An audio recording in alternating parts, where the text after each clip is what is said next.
حضرت ابو بکر صدیق رضی اللہ, ذرا زندگی دیکھو. کہتے ہیں جس دن کلمہ پڑا 40,000 دینار تھے, اور کلمہ پڑے ابھی مجھے چند مہینے گزرے تھے, سارے مصطفیٰ کے قدموں پہ قربان کر دیے. پھر مال کمایا, پھر 4,000 دینار تھے, 4,000. جس دن ہجرت کے لیے نکلا 4,000 تھے. انہیں بھی پتا تھا 2.5% دینا چاہیے.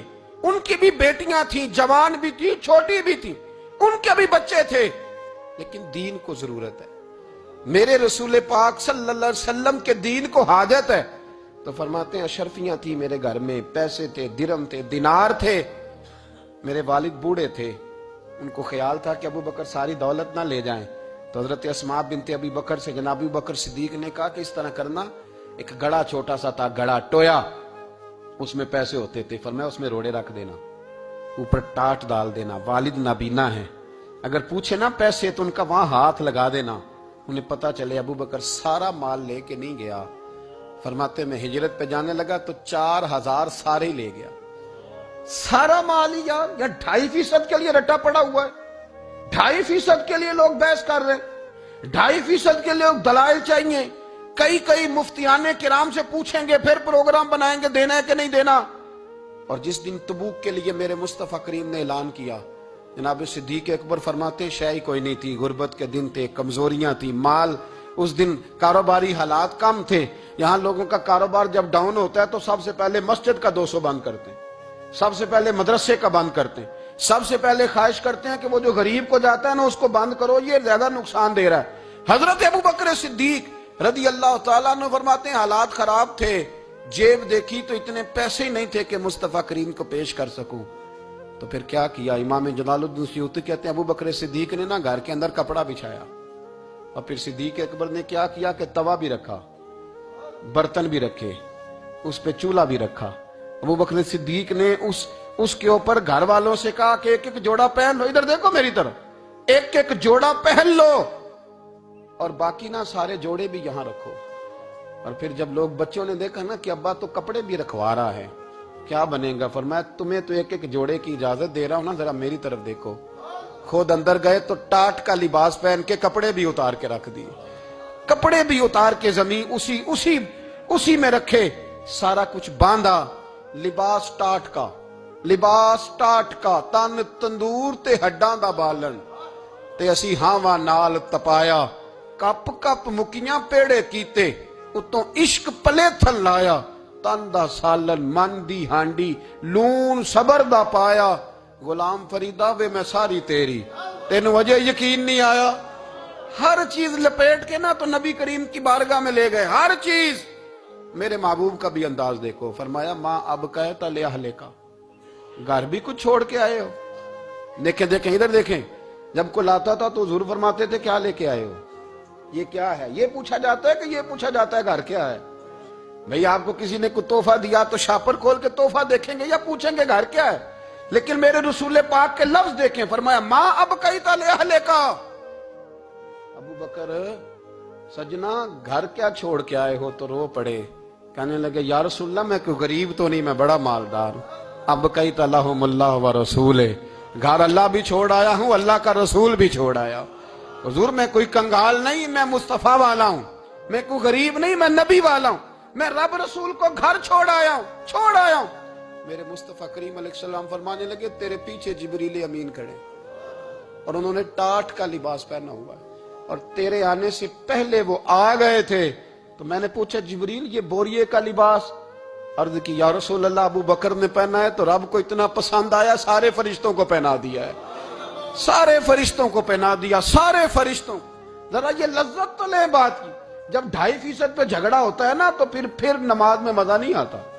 جب تو 2.5% پہ بھی اڑا رہتا ہے نا, پھر درود و سلام پڑھتے پڑھتے طبیعت معاذ اللہ پریشان ہوتی ہے. جب الجھے ہوئے پھر مسائل اور ہیں.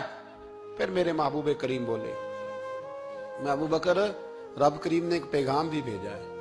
یا رسول اللہ وہ کیا, فرمایا رب فرماتا ہے کہ ابو بکر سے پوچھ کے بتائیں کہ اس حال میں وہ رب سے راضی ہے کہ ناراض ہے.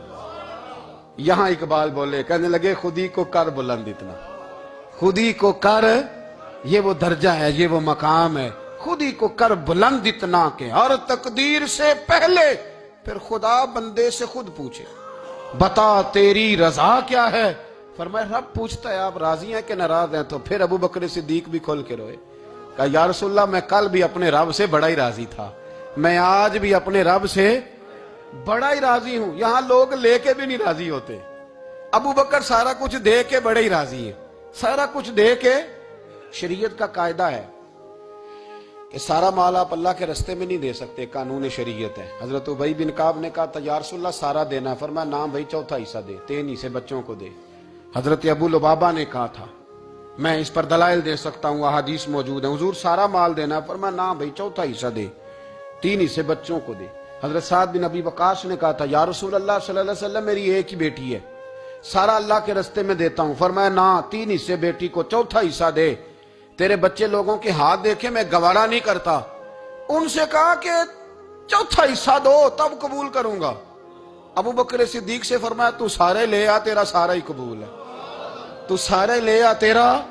اور ایک لفظ حدیث میں ایسا ہے آپ یقین کریں، غلام ہوں کسی فقیر کا تو جب میں اس کو پڑھتا ہوں نا تو آپے سے بات باہر نکل جاتی ہے۔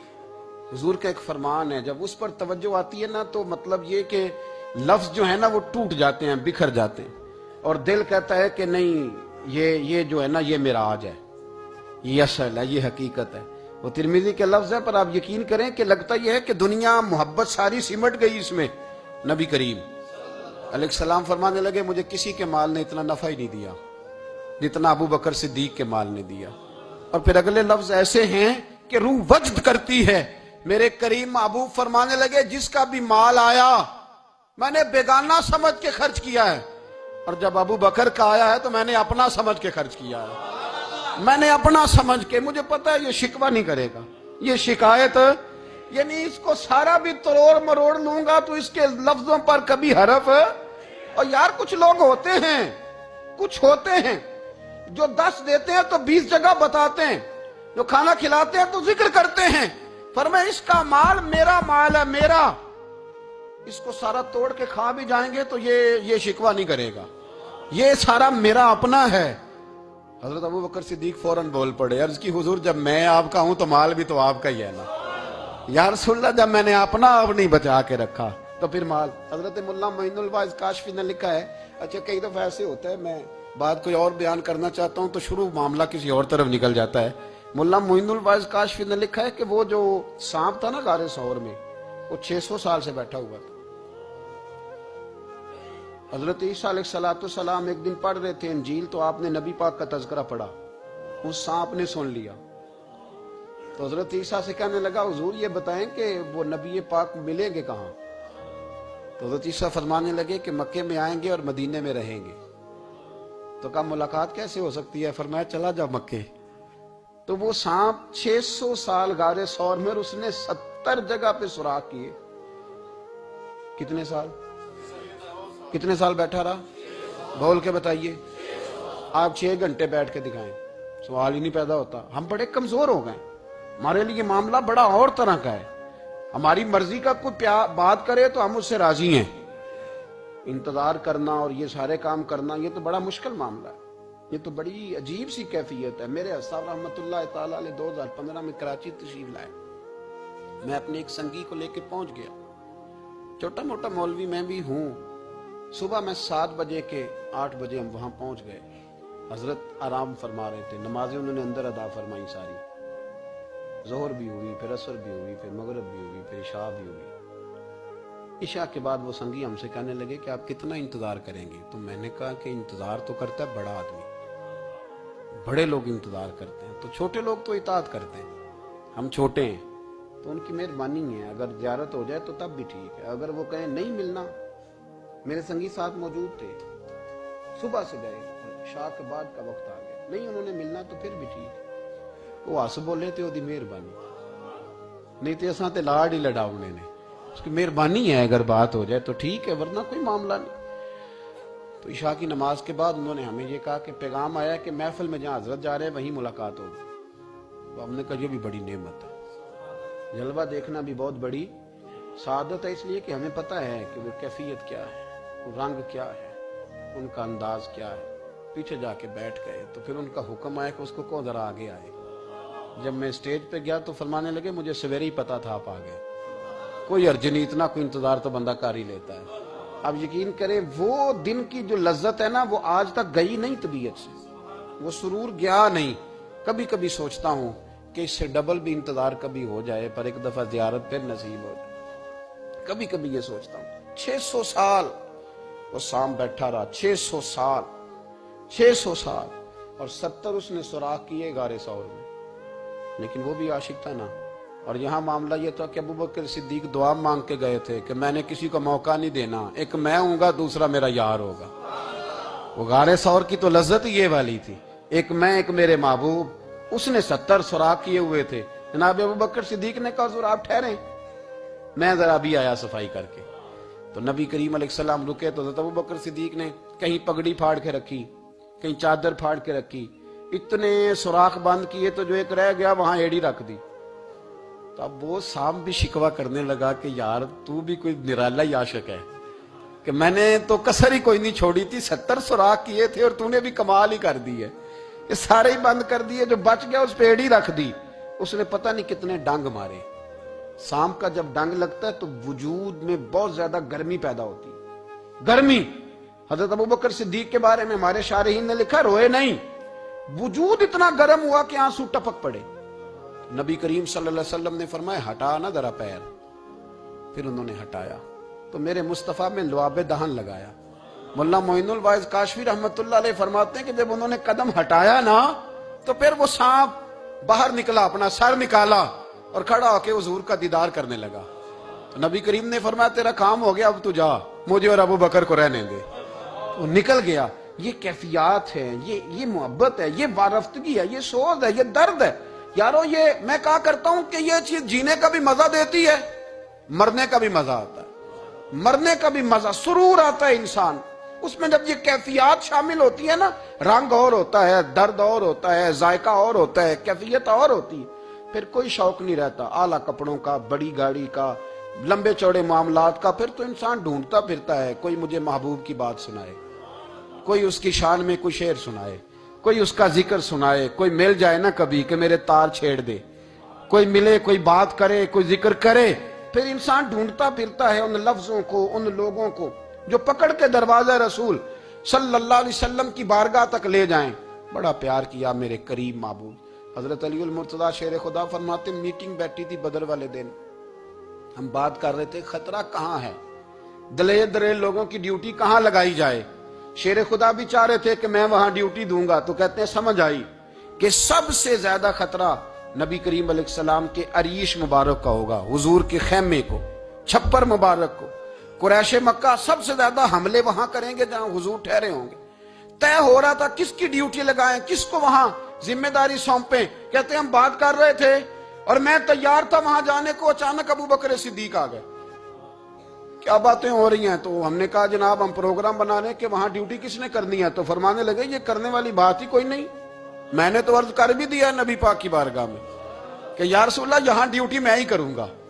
تو حضرت ابو دردہ رضی اللہ تعالیٰ عنہ عرض کرنے لگے حضرت ابو بکر صدیق سے کہ حضور آپ کے ساتھ کون ڈیوٹی کرے گا؟ فرمانے لگے کسی کی بھی ضرورت نہیں، کوئی ماں نے لال جنا ہی نہیں، کوئی جنا ہی نہیں ماں نے لال جو ابو بکر کے ہوتے ہوئے نبی پاک تک پہنچ جائے، کسی کی جرت ہی نہیں، میں اکیلا کافی ہوں مصطفیٰ کریم کے خیمے کا پہرا دینے کے لیے۔ یہ اعزاز، یہ شان، یہ لطافت، اور میرے نبی کریم علیہ السلام نے بھی پھر حضرت ابو بکر کو چاہا تو کمال ہی کر دیا، چاہا تو کمال ہی کر دی، کمال ہو گئی۔ حضرت ابو دردہ کہتے ایک دن حضور علیہ السلام نے مجھے فرمایا ابو دردہ یہ تو نے آج کیا کیا ہے؟ حضور کیا ہوا؟ فرمایا آج تو گلی میں چل رہا تھا اور ابو بکر صدیق کے آگے آگے چل رہا تھا، گلی میں ابو بکر کے آگے آگے چل رہا تھا۔ یا رسول اللہ صلی اللہ علیہ وسلم کیا ہوا؟ فرمایا نہ کسی پہ سورج طلوع ہوا نہ غروب ہوا جو میرے ابو بکر سے افضل ہو، خبردار اس کے آگے نہیں چلنا، ابو بکر صدیق کو کمر نہ ہونا چاہیے۔ شاہ ولی اللہ صاحب نے ایک بات لکھی ہے، بڑی نرالی ہے، وہ بھی بڑی نرالی۔ مثل تعویذ ہوتے ہیں نا کچھ لوگ، جب بھی ملتے ہیں شفا ہوتی ہے۔ بڑی شاندار عجیب بات لکھی ہے۔ حضور صلی اللہ علیہ وسلم نے ایک دن فرمایا کہ وقفے سے ملا کرو محبت بڑھتی ہے، یہ حضور کا فرمان ہے، وقفے سے ملا کرو محبت بڑھتی ہے۔ قدر کھو دیتا ہے نا ہر روز کا آنا جانا۔ اور بڑی دلچسپ ہوتی ہیں بے ترتیب ملاقاتیں. تو کہا کہ وقفے سے ملا کرو. حضرت ابو ہریرہ بھی تھے, دیگر لوگ بھی تھے. حضور نے فرما دیا. حضرت ابو بکر صدیق بھی سن رہے تھے. زور کی نماز پڑھی, گھر چلے گئے. عصر پڑھی تو گھر چلے گئے. مغرب پڑھی تو گھر چلے گئے. حضرت انس بن مالک رضی اللہ تعالیٰ عنہ کہتے ہیں 3 دفعہ حضور نے پوچھا ابو بکر نہیں آئے, ابو بکر نہیں آئے, ابو بکر نے کہتے 3 دفعہ پوچھا. تو میں پھر پہنچ گیا, میں نے کہا ابو بکر 3 دفعہ حضور نے پوچھ لیا کہ ابو بکر نہیں آئے, ابو بکر نہیں آئے. تو جناب صدیق اکبر دوڑے, حضور حکم. فرمایا کہاں تھے صبح سے؟ عرض کی یا رسول اللہ آپ نے تو فرمایا تھا وقفے سے ملا کرو محبت بڑھتی ہے. تو محبوب فرمانے لگے تمہیں تھوڑی کہا تھا, تمہیں تھوڑی کہا تھا. تو نہ جایا کر یار, تو رہا کر. تو رہتا ہے تو دل جمع رہتا ہے, تو یہاں موجود ہوتا ہے تو دل. اب یقین کریں کچھ لوگ ایسے ہوتے ہیں جن کے بارے میں دل کرتا ہے انہیں بندہ خرید کے پاس رکھ لے, ان کو خرید لے, یہ یہیں رہیں, یہ جائیں نہ. اس لیے کہ ان کا لب و لہجہ اور ہوتا ہے, ان کا طرز حیات اور ہوتا ہے, طرز غلامی اور ہوتا ہے, طرز فرما برداری اور ہوتا ہے, انداز اور ہوتا ہے. فرمایا تو نہ جایا کر, یہیں رہا کر. اور میرے محبوب نے فرمایا ابو بکر تو صرف میرا غار میں ہی ساتھی نہیں, قیامت میں جب میں حوض کوثر تقسیم کروں گا تب بھی تو میرے پاس ہی بیٹھا ہوگا. قیامت کے دن حوض کوثر کی تقسیم میں بھی تو میرے ساتھ ہی ہوگا, میرے نبی کریم علیہ السلام. اور ایک بات اور سن لے جاتے جاتے, کچھ لوگ ساتھ بڑا رہتے ہیں پر بات کم کم مانگتے ہیں. کہتے ہیں میں جھاڑو جو دیتا ہوں آستانے پہ, مجھے وظیفہ پڑھنے کی کیا ضرورت ہے, میں وہاں ہر وقت حاضر جو رہتا ہوں, مجھے کیا ضرورت ہے شجرہ پڑھنے کی, مجھے کیا ضرورت ہے ان کی بات سننے کی, میں وہاں رہتا جو اتنا ہی کافی ہے. حضرت ابو بکر صدیق نے نوکری بھی کھول کے کی اور نبی پاک کی بات بھی کھول کے مانی, کھول کے مانی. جو حضور نے کہہ دیا انہوں نے کر دیا. یہاں تو لوگ سوچتے ہیں نہ سمجھتے ہیں, غور کرتے ہیں, کہتے ہیں میں وہیں ہوتا ہوں, میرے پاس نسبت ہے, وہی کافی ہے. مجمع لگا ہے صحابہ کا, نبی پاک علیہ السلام نے فرمایا ابھی آج روزہ کس نے رکھا ہے؟ سب چپ کر گئے. حضور نے دوبارہ پوچھا تو جناب صدیق اکبر بولے, عرض کی حضور آپ حکم نہ دیتے تو میں نہ بتاتا, یہ اللہ نے آج مجھے توفیق عطا فرمائی. تو حضور علیہ السلام نے فرمایا آج جنازے میں کس نے شرکت کی؟ لوگ خاموش ہو گئے. تو حضور علیہ السلام نے دوبارہ پوچھا, عرض کی حضور آپ حکم نہ دیتے تو نہ بتاتا, یہ اللہ نے توفیق مجھے عطا فرمائی. فرمایا آج کس نے مسکین کو کھانا کھلایا ہے؟ عرض کی یا رسول اللہ صلی اللہ علیہ وسلم حکم نہ دیتے تو نہ بتاتا, یہ اللہ نے مجھے توفیق عطا فرمائی. فرمایا کس نے آج لوگوں کو دین کی دعوت دی, اسلام کی طرف بلایا, پیغام دیا, کون ہے؟ عرض کی حضور اگر آپ حکم نہ دیتے تو میں نہ بتاتا, یہ بھی خدمت اللہ نے مجھے عطا فرمائی ہے. تو نبی کریم علیہ السلام نے فرمایا ابو بکر سن, قیامت کے دن ایک دروازہ جنت میں ایسا ہوگا جہاں سے صرف روزے دار گزریں گے, ایک ایسا ہوگا جس سے صرف نمازی گزریں گے, ایک ایسا ہوگا جس سے صرف حاجی گزریں گے, ایک سے سخاوت کرنے والے گزریں گے. لیکن جب تو آئے گا نا تو جنت کے ہر دروازے سے آواز آئے گی کہ ادھر سے داخل ہو جا, ادھر سے, ہر دروازے سے آواز آئے گی. اس لیے کہ مجموعی طور پر عمل کیا زندگی میں, مجموعی طور پر